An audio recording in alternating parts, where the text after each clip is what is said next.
3 daripada 4 anak Allahyarham Tun Daim Zainuddin yang sedang dikesan Suruhanjaya Parti Rasuah Malaysia SPRM bagi membantu siasatan kes kini berada di luar negara.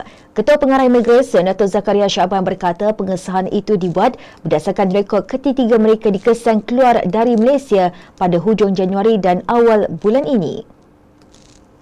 Bagaimanapun katanya lokasi keberadaan mereka tidak dapat didedahkan memandangkan siasatan dijalankan oleh SPRM manakala seorang lagi tiada rekod pergerakan keluar dari negara. Tambah Zakaria, pihaknya akan menyalurkan maklumat diperlukan oleh SPRM berdasarkan rekod jabatan itu. Semalam SPRM sudah mengesan 4 anak Tun Daim bagi membantu siasatan di bawah Seksyen 36-1-B Akta SPRM 2009. SPRM dalam kenyataan berkata individu yang sedang dikesan adalah Asnida Abdul Daim, Muhammad Wiradani Abdul Daim, Muhammad Amir Zainuddin dan Muhammad Amin Zainuddin.